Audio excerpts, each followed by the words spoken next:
أشهد أن لا إله إلا الله وحده لا شريك له وأشهد أن محمدا عبده ورسوله أما بعد فأعوذ بالله من الشيطان الرجيم بسم الله الرحمن الرحيم الحمد لله رب العالمين الرحمن الرحيم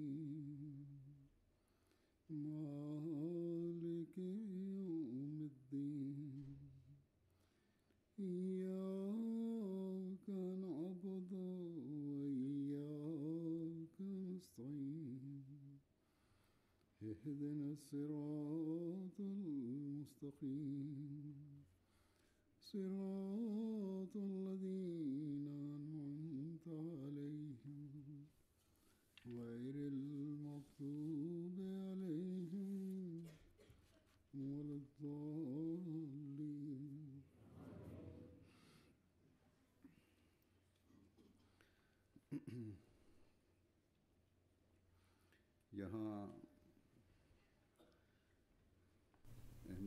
La majorité des Ahmadis d'ici sont Ahmadis de naissance où les membres de leur famille ont accepté l'Ahmadiyya durant leur tendre enfance. De ce fait, ils ont grandi dans une atmosphère Ahmadi. D'ailleurs, la majorité d'entre eux sont d'origine pakistanaise.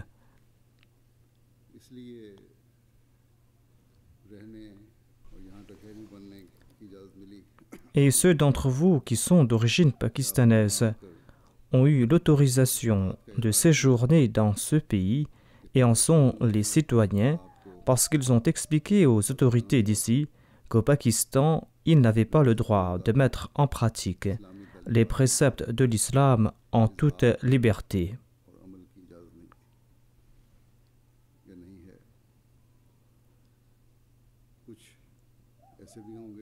On a aussi intenté des procès contre d'aucuns parmi vous.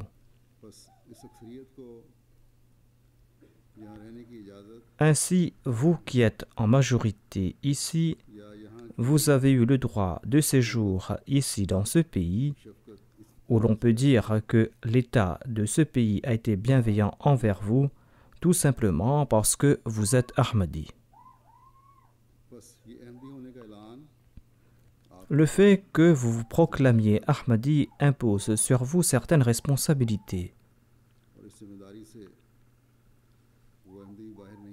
Et ces responsabilités incombent aussi à ces Ahmadis qui séjournent dans ce pays pour poursuivre leurs études ou en raison de leur expertise.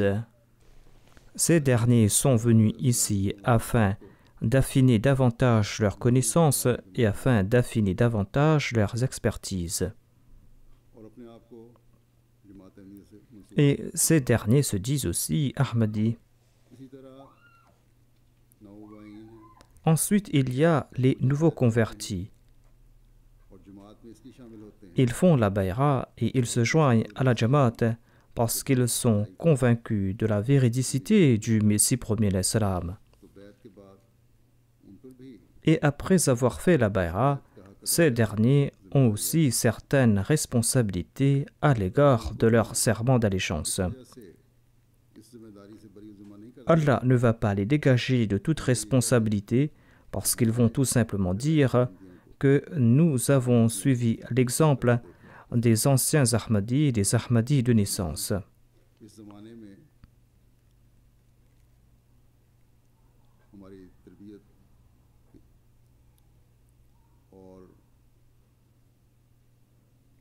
Il nous incombe aujourd'hui, à notre époque, de comprendre l'importance de notre tarbiya, de notre éducation morale et spirituelle, ainsi que les commentaires du Messie premier salam sur le Saint-Coran et sur la Sunna.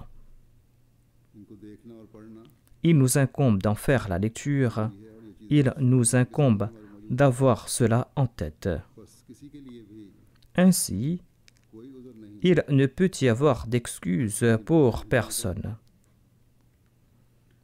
मैं ये भी कहूँगा कि आपके नमूने देख Or, aux anciens Ahmadis, je dis, अगर किसी को ठोकर si quelqu'un s'égare à cause de votre mauvais exemple, eh bien, vous êtes tout aussi responsable de ce forfait, de ce péché. बस पुराने अहमदी जिन पर अल्लाह ताला ने Allah a comblé de faveur les anciens Ahmadis. Ahmadi हुए Leurs aïeux et leurs grands-parents ont embrassé l'Ahmadiyya, क्या उन्हें बचपन में ही अहमदियत मिल गई où ils ont connu l'Ahmadiyya durant leur tendre enfance. यहाँ आकर Et d'ailleurs, Allah leur a permis de séjourner ici, dans ce pays, et il leur a accordé une meilleure situation. Ces anciens Ahmadis जमात के ne doivent pas oublier qu'ils sont redevables envers la Jamaat. के शुक्राने के तौर पर Et afin de prouver leur reconnaissance envers la Jamaat, ils devront apporter en leur personne des changements extraordinaires. और अपनी औलादों को भी Ils devront aussi informer leurs enfants à propos de cette faveur qui découle de leur appartenance à la Jamaat d'Allah. और ये भी Ils doivent aussi informer leurs enfants concernant leurs responsabilités और ये et ils doivent aussi बाप दादा ने leur जमात informer de l'importance de se remémorer des conditions du serment d'allégeance qu'ont prêté leur père et leur grand-père. हुए Ils doivent à tout instant se remémorer ces conditions du serment d'allégeance et ils doivent aussi se souvenir de l'importance de le mettre en pratique. Si notre situation économique est bien meilleure ici, eh bien il faudra en remercier Dieu et il faudra aussi transmettre aux nouvelles générations ces enseignements. बच्चों को बताना है Dites à vos enfants, कि तुम्हें अपनी soyez reconnaissants envers Dieu pour l'occasion que vous avez ici pour poursuivre de meilleures études. उस पर Soyez reconnaissants envers Dieu pour cette faveur हमेशा et renforcez votre relation avec la Nizam et Jamaat. खिलाफत अहमदिया से Soyez toujours fidèles et obéissants envers le califat de la Jamaat Ahmadiyya. De même, il incombe à tout Ahmadi वो अपने आप de nouer une relation solide avec la Nizam et Jamaat, étant donné qu'il se dit Ahmadi, et il doit être à tout instant fidèle et obéissant envers le califat de la Jamaat Ahmadiyya. और इताअत का ताल्लुक रखना उस पर फर्ज है क्योंकि यही बैत करते हुए C'est là une obligation qui lui incombe, car c'est la promesse qu'il a faite अल्लाह ताला का फजल au moment du serment d'allégeance. नए शामिल होने वाले De par la grâce d'Allah, les nouveaux venus, en particulier ceux qui ont accepté के साथ le Messie premier salam वाजिब बसीरत de tout leur cœur et avec conviction, कबूल किया eh bien, ces nouveaux venus méditent sur leur serment d'allégeance.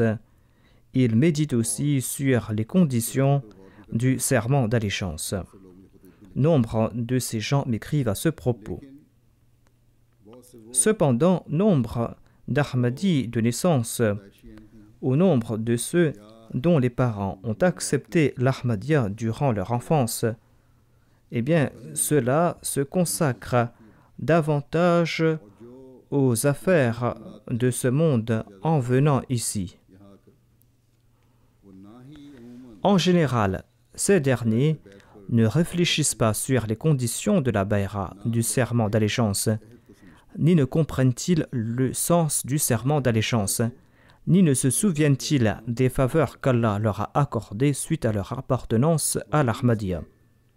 कि अब तो हर जगह Et cela en dépit du fait que partout dans le monde, on peut suivre les déroulements de la bayra par l'entremise de la MTA. En dépit de cela, ils ne font pas l'effort de comprendre बैत la réalité de la bay'a, ils ne font pas l'effort de comprendre le sens de la bay'a et ils ne font pas l'effort de le mettre en pratique. De même, ils n'essayent pas de nouer de relations avec le califat comme il se doit. Cela ne concerne pas uniquement les Ahmadis qui ont demandé l'asile ici dans ces pays, cela concerne tout Ahmadi, quelle que soit leur origine. J'ai cité l'exemple ici des demandeurs d'asile, tout simplement parce qu'ils sont assis en majorité devant moi aujourd'hui. Et leur situation est bien meilleure aujourd'hui, tout simplement parce qu'ils se disent Ahmadis. Sinon, ceux qui négligent la bay'a sont présents partout dans le monde et sont présents dans toutes les couches de la société. Ainsi donc, chaque personne sera à même de connaître son état après son analyse de conscience.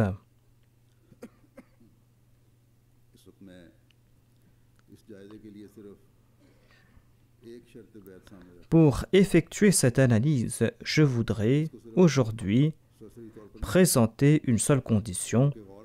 Il ne faut point l'étudier de manière superficielle. Il faudra réfléchir profondément à ce propos et s'analyser.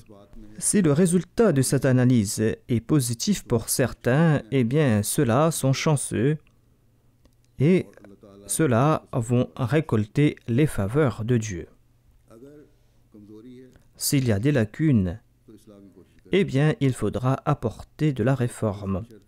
Dans la 10e condition de la bay'a, le Messie premier l'Islam affirme que celui qui lui prête allégeance promet de nouer un lien de fraternité avec cet humble serviteur d'Allah, c'est-à-dire avec le Messie premier l'Islam, et promet de lui vouer une obéissance en toute bonne chose pour l'amour d'Allah et de s'y accrocher jusqu'à sa mort, et d'exercer dans l'observance de ce lien une dévotion telle qu'elle n'est pas perceptible dans aucune autre relation et aucun autre rapport mondain nécessitant une soumission dévouée.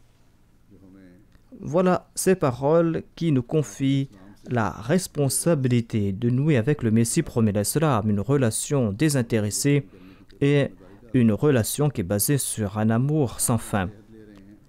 Il nous demande de faire la promesse de nouer pour la cause de Dieu une relation emplie d'une grande affection et d'une grande fraternité à son égard. Il nous demande de promettre de lui obéir en toute chose bonne, en toute chose qui est considérée marouf, c'est-à-dire en toute chose pour laquelle Dieu lui a envoyé toute directive qui est conforme aux préceptes de l'islam qu'il nous donnera. Il ne suffira pas d'accepter ces injonctions. Il ne suffira pas de faire preuve d'une obéissance indéfectible. Il faudra respecter cette promesse jusqu'à son dernier souffle. Il faudra agir ainsi et traduire dans la pratique ces commandements. D'ailleurs, cette dévotion envers le Messie premier l'Islam sera imperceptible dans toute autre relation mondaine.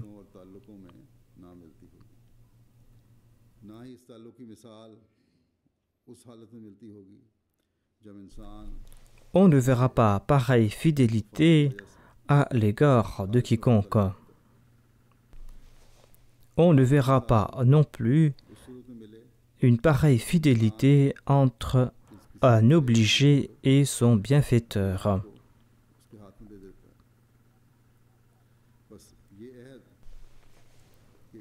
Ainsi donc, à la lumière de cette promesse, si après le saint prophète Mohammed sallallahu alayhi wa sallam, on doit éprouver à l'égard d'un autre une si grande affection, eh bien cela doit être à l'égard de son serviteur parfait, le Messie promis alayhi salam. Nous devrons tenter de maintenir cette norme. Chacun d'entre nous pourra analyser la relation qu'il a nouée avec le Messie premier l'Islam après lui avoir prêté allégeance. Chacun d'entre nous pourra analyser cette relation à la lumière des faits que j'ai mentionnés. avons-nous pu atteindre cette norme? Ou est-ce que nous oublions ces principes lorsque des avantages ou des intérêts matériels sont en jeu?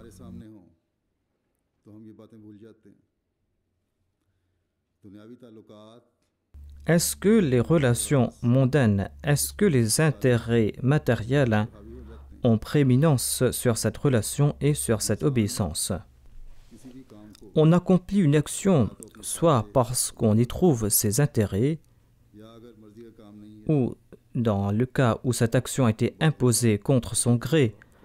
Dans la plupart des cas, on l'accomplit par peur. On est contraint d'accomplir cette action parce qu'on aura des comptes à rendre. Et si on n'a pas accompli cette action, il se peut que l'on soit sanctionné. Ou dans d'autres cas, on accomplit cette action par amour, en raison de sa sincérité et de sa fidélité. Si l'on a compris l'essence réelle de la spiritualité, de la foi, eh bien, l'on va respecter ces injonctions par amour, par sincérité et par fidélité. Le Messie premier à l'Islam place l'espoir en nous que ces sentiments vont grandir en nous après que nous lui ayons prêté allégeance. Ces conseils qu'il nous a prodigués ne nous sera d'aucune utilité tant que nous ne faisons pas preuve de cette obéissance, de cette sincérité. Dans ce cas, l'on ne tentera pas non plus de mettre en pratique ces conseils. Il est essentiel d'accroître son niveau d'obéissance, de dévotion et de fidélité si l'on désire mettre en pratique ces conseils. Certainement, aucun Ahmadi n'osera imaginer que le Messie promis alayhi salam puisse dire quelque chose qui soit contraire aux préceptes du Saint-Coran, aux préceptes de la Sunna du Saint-Prophète Mohammed paix soit lui. Certainement, jamais le Messie promis alayhi salam ne va dire quelque chose qui soit contraire à ces préceptes. Ceci étant, tout Ahmadi doit comprendre qu'obéir en toute chose bonne signifie atteindre les sommités de la dévotion et de la sincérité. Cela signifie faire preuve d'une obéissance indéfectible. Et cette obéissance sera possible dans le seul cas où l'on cherchera tout ordre émis par celui à qui l'on a voué obéissance. Ainsi, il nous incombe de trouver les espoirs qu'entretenait le Messie premier d'Islam à notre égard. Il nous incombe de chercher ces injonctions et il nous incombe de traduire dans la pratique ces injonctions. Au cas contraire, affirmer notre obéissance ne sera rien d'autre qu'une parole en l'air. Si nous ignorons ce qu'il nous a enjoint, eh bien, comment faire preuve d'obéissance à son égard? Ainsi, dès que l'on se dit Ahmadi, on a la responsabilité d'accroître sa connaissance. Il faudra aussi renforcer cette relation que l'on a nouée pour la cause de Dieu afin de mériter encore plus l'amour de Dieu. Et il faudra en toute sincérité y conformer sa vie. Le Messie premier d'Islam a prodigué des conseils à l'endroit des membres de sa Jamaat. Il a des attentes à l'égard des membres de sa communauté. Et il a mentionné tout cela dans ses livres, dans ses dires. Je vous présente à présent quelques-uns de ces paroles du Messie premier d'Islam. Le Messie premier d'Islam déclare: les membres de notre Jamaat ne doivent pas se contenter de vaines paroles. Ils ne doivent pas se contenter des apparences de grandes paroles. Il faudra qu'ils accomplissent le but véritable de la bay'a, le but véritable du serment d'allégeance. Quel est ce but véritable? Cela est la purification intérieure. Il dit: vous ne pourrez pas plaire à Dieu rien que par des questions de doctrine. S'il n'y a pas de changement interne en vous, il n'y aura pas de différence entre vous et les autres.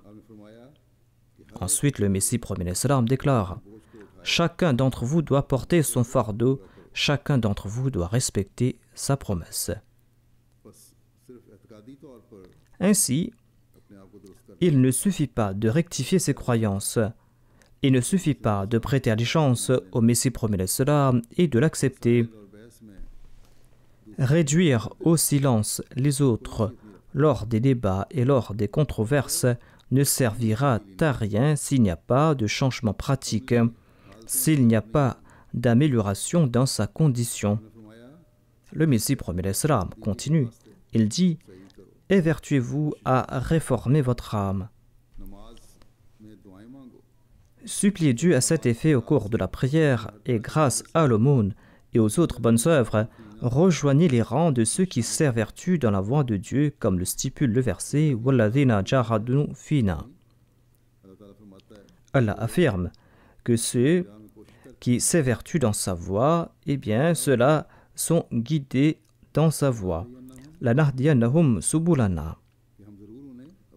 Certainement, nous guidons ces gens dans notre direction, affirme Dieu. Le Messie premier salam ajoute: celui qui se vautre dans la plus grande indifférence, celui qui se complaît dans la plus grande paresse, ne pourra point profiter des faveurs divines. Celui qui est indifférent, celui qui est paresseux, ne pourra pas profiter des faveurs divines. Le Messie premier salam déclare: celui qui se vautre dans la plus grande indifférence, dans la plus grande paresse, ne pourra pas profiter des faveurs divines à l'instar de celui qui s'immole en Dieu en usant de toutes ses facultés mentales, de toutes ses forces, de toute sa sincérité. Le Messie premier salam nous demande de l'accepter. Le Messie premier salam nous demande de le suivre et de lui vouer obéissance afin qu'il nous montre ces voies qui vont nous mener vers Dieu, ces voies qui vont nous mener dans la direction d'Allah. Il va nous montrer comment atteindre Allah et comment profiter de ses faveurs. Pour ce faire, il faudra accomplir sa salat au moment prescrit et de la manière prescrite. Pour cela, il faudra attirer l'amour de Dieu et pour cela, il faudra aussi faire de l'aumône. Ainsi donc, en établissant cette relation avec le Messie premier salam, nous allons renforcer notre relation avec Dieu. Dans un autre endroit, le Messie premier salam déclare: respectez ces deux principes. Tout d'abord, soyez l'exemple d'un véritable musulman. Et deuxièmement, faites connaître aux autres les vertus et les excellences de l'islam. Vous devez prêcher le message de l'islam. Or, si notre connaissance fait défaut, si notre condition est alarmante, comment pourrons-nous servir d'exemple de véritables musulmans? Comment faire connaître aux autres le message de l'islam? Comment faire connaître aux autres ses excellences? Dans un autre endroit, le Messie premier salam déclare: les membres de notre Jamaat doivent se faire de grands soucis eu égard à la taqwa.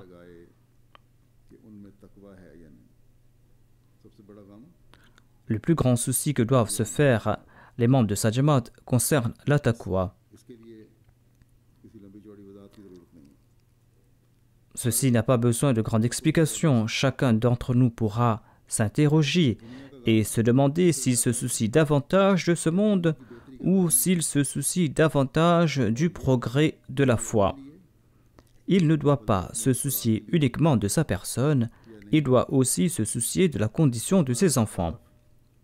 Il doit se demander s'il nourrit en son fort intérieur la crainte de Dieu et s'il tente de plaire à Dieu ou pas. Et quand les intérêts matériels sont en jeu, est-ce qu'il met de côté le plaisir de Dieu? Ailleurs, le Messie premier salam déclare: éviter la colère dans les affaires quotidiennes, et c'est là une des conditions de la taqwa. Ceux qui sont furieux pour des moindres broutilles doivent méditer sur cette condition, car ils s'éloignent de la taqwa en raison de leur colère. C'était là quelques conseils que nous a prodigués le Messie promis l'Islam et que je vous ai présentés. Si nous méditons à ce propos, eh bien, nous allons renforcer notre relation avec le Messie promis l'Islam. Nous allons renforcer cette dévotion que nous avons à son égard. Voyez le souci qu'il se faisait pour notre vie ici-bas et notre vie future. Il se souciait de notre condition plus qu'un père. Il était plus anxieux quant à notre condition que pouvait ne l'être une mère. Il nous prodiguait des conseils à maintes reprises afin que nous puissions sortir du mauvais chemin et afin que nous puissions suivre la voie qui mène au plaisir de Dieu.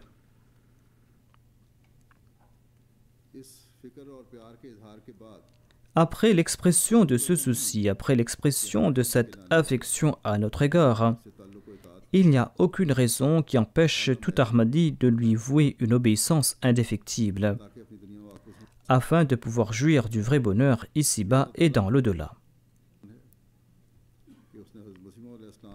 Après le départ du Messie promis l'Islam, Allah a établi le système du califat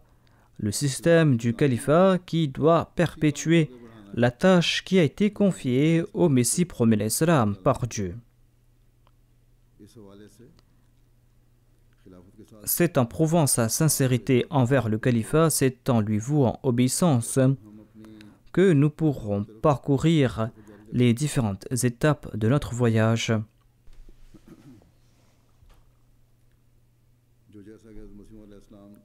Et comme l'explique le Messie promis l'Islam, c'est là que l'on pourra présenter l'exemple d'un véritable musulman, c'est là que nous pourrons transmettre aux autres le message de l'islam.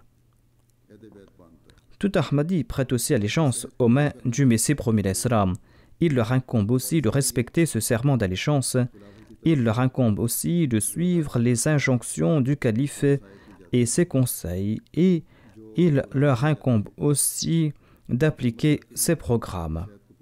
C'est ainsi que l'on pourra respecter ce serment d'allégeance. Quand il prête allégeance, tout Ahmadi promet de respecter les conditions de la bay'a et il promet aussi d'obéir à tout ordre marouf du calife. Et tout comme je l'ai expliqué, le calife a pour mission de continuer l'œuvre du Messie promis l'Islam. Il a pour mission de transmettre aux autres ses conseils et de transmettre le message de l'islam dans les 4 coins du monde. Quand tout Ahmadi va se conformer à ces idéaux, c'est là qu'il pourra faire preuve d'obéissance envers le califat. C'est là que cette obéissance sera réelle. C'est là aussi que l'on pourra maintenir l'unité au sein de la Jamaat. C'est là aussi que l'on pourra ouvrir la voie pour l'établir. Si chacun affirme qu'il a noué avec le Messie promis l'Islam une relation empreinte de dévotion et de fraternité et qu'il lui voue obéissance pour ensuite définir de son propre chef la voie à suivre, eh bien, il n'y aura jamais de progrès.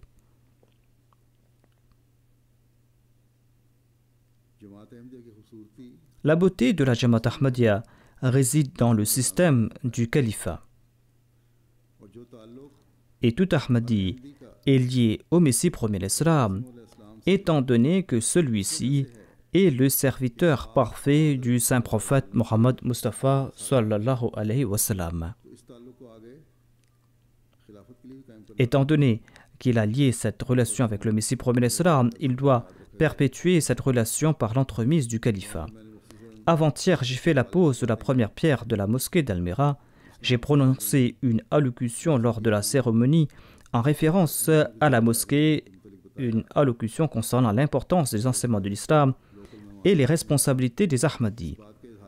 Une dame d'origine néerlandaise de la localité qui était présente a commenté: Les propos du calife étaient fort louables, certes, mais nous allons voir jusqu'à quel point les Ahmadis de la localité mettront ces conseils en pratique.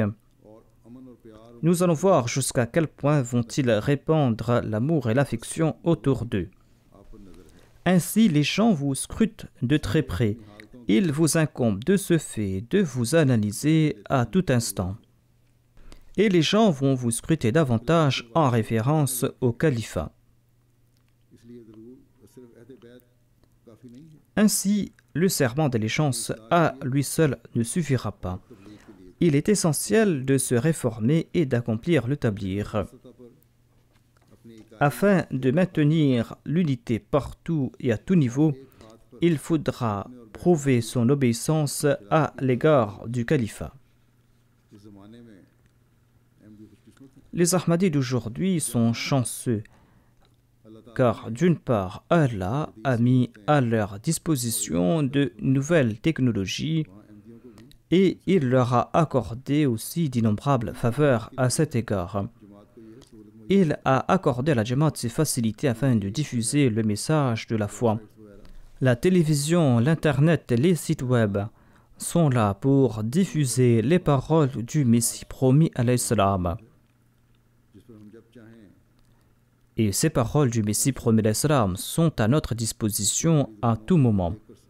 Et on pourra étudier et écouter cela dans les grandes langues du monde. On peut aussi, grâce à ces moyens, écouter les conseils du calife et ses sermons. Des conseils et des sermons qui sont basés sur le Saint-Coran, sur les hadiths et sur les paroles du Messie promis à l'Islam. Et tout cela est transmis aujourd'hui dans le monde par le biais de la MTA. La MTA qui a uni la Jamaat d'une nouvelle manière. Ainsi, chacun d'entre vous doit être vigilant à cet égard. Chacun d'entre vous doit établir un lien avec la MTA afin de faire partie de cette unité. Il faudra, au minimum, écouter le sermon du calife toutes les semaines. Dans chaque famille, on doit s'analyser. On doit se demander si tous les membres de la famille ont écouté le sermon. Si l'épouse écoute le sermon et pas le mari, eh bien cela ne sera d'aucun avantage. Si le père écoute le sermon et que le père et les enfants ne l'écoutent pas, eh bien cela ne sera d'aucun avantage non plus. Ce système a été mis en place par Dieu afin d'engendrer cette unité. Au même instant, la voix du calife atteint les quatre coins du monde.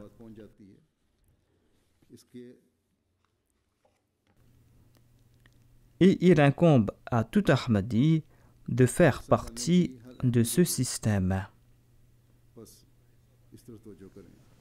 Il faudra être vigilant à cet égard.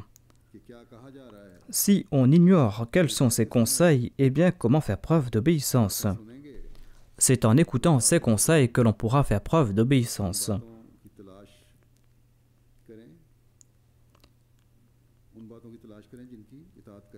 Ainsi, il faudra chercher ces conseils afin de pouvoir faire preuve d'obéissance. Sinon, ce ne sera là que de simples paroles en l'air. Lors des ijtima, lors de la bayra, on se contentera d'annoncer que nous sommes prêts à obéir à toute bonne décision que vous allez prendre. Et les femmes aussi vont faire les mêmes serments, où l'on va faire le serment de renforcer le califat. Qu'Allah fasse que l'on soit vigilant à cet égard dans chaque famille et que nous puissions profiter à bon escient de ces nouvelles technologies qu'Allah a mis à notre disposition. Et ces nouvelles technologies ne nous aident pas uniquement quant à notre éducation morale et spirituelle, mais elles nous aident aussi pour transmettre aux autres les enseignements de l'islam. Si on n'a pas pu écouter le sermon du calife en direct pour quelque raison, on pourra écouter l'enregistrement qui est disponible sur Internet. Bien d'autres programmes sont disponibles, en particulier les sermons du vendredi. et d'autres programmes. Qu'Allah fasse que chacun d'entre nous puisse établir une relation particulière avec le Messie premier l'Islam, que nous puissions aussi établir une relation ferme avec le califat et que nous puissions être des exemples de fidélité. Et suite au hadith du saint prophète Mohammed paix soit lui, cette obéissance nous mènera à l'obéissance de Dieu en passant par l'obéissance envers le saint prophète Mohammed paix soit lui. C'est ainsi que nous pourrons mériter son plaisir, qu'Allah nous en accorde la possibilité à nous tous. Après la prière de Juma, je dirigerai la prière funéraire d'un de nos missionnaires, Mokaram Hafiz Mohammad Iqbal Waraj Saheb. Il est décédé à l'âge de 49 ans le 2 octobre dernier des suites d'un accident. Inna lillahi wa inna ilayhi raji'un. Le 2 octobre dernier, il partait seul en voiture dans son village natal. Il partait rencontrer son oncle. Il a traversé la voie ferrée, il a traversé un passage à niveau sans voir le train. Sa voiture a été percutée par le train et sa voiture a été tirée tout au long du chemin de fer. Il n'avait pas reçu de blessure apparente. La police était venue sur place, on a appelé une ambulance. Il a été transporté à l'hôpital, mais il a rendu l'âme à l'hôpital.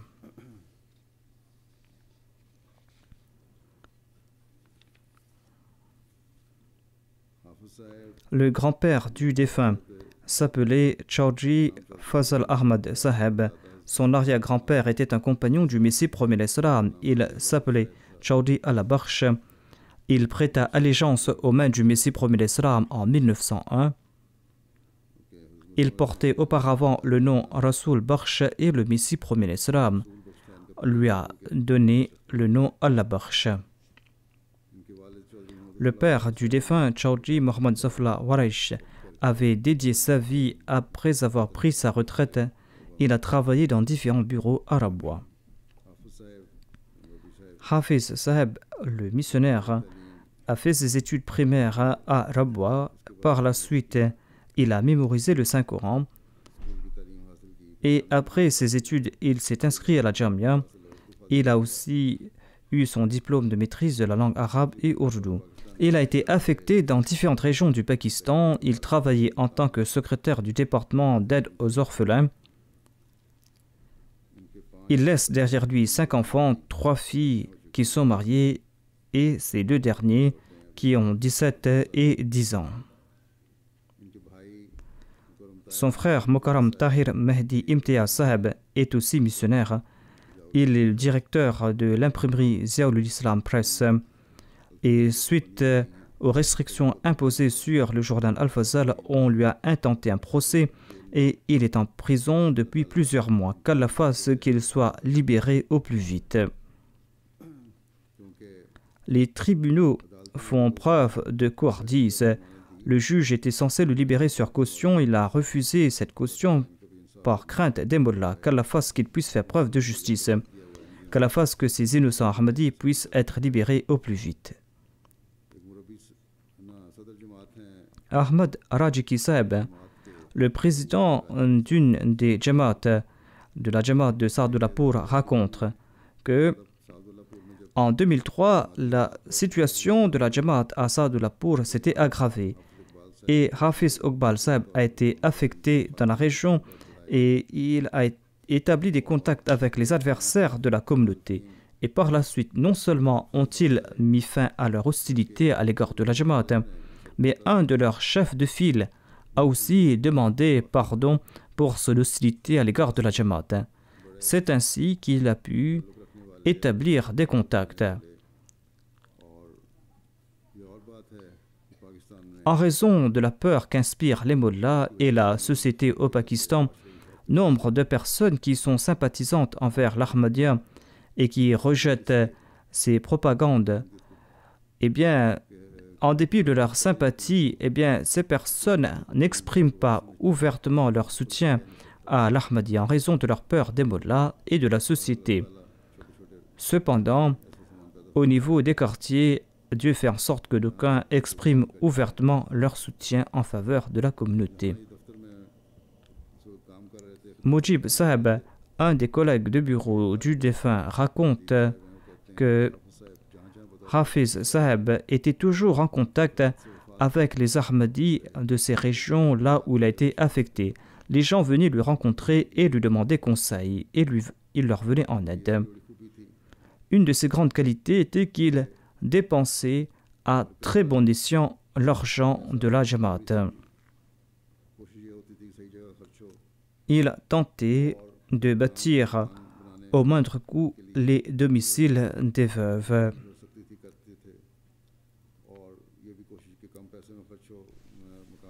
Et lors de la construction de ces maisons, des fois, lui-même, il venait offrir des coups de main aux travailleurs, à ceux qui construisaient ces maisons.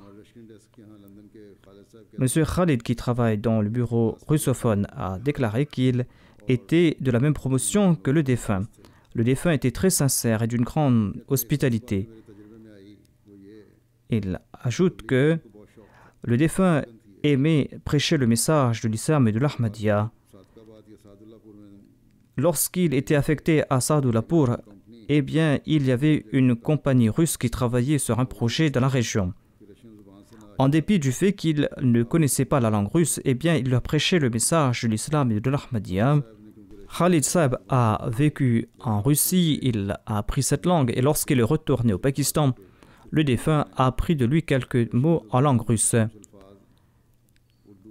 Et il a transcrit certains de ces termes russes en lettres ourdou afin qu'il puisse prêcher le message de l'islam et de l'Ahmadiyya. Voilà son zèle et son ardeur pour prêcher le message de l'islam et de l'Ahmadiyya. Qu'Allah fasse que tous les missionnaires puissent trouver de nouvelles voies pour prêcher le message de l'islam et de l'Ahmadiyya, quelle que soit la situation, quel que soit l'environnement. Qu'Allah accorde son pardon aux défunts, qu'Allah exalte son statut, qu'Allah accorde patience et persévérance à sa femme et ses enfants et qu'il fasse qu'ils puissent perpétuer ses œuvres.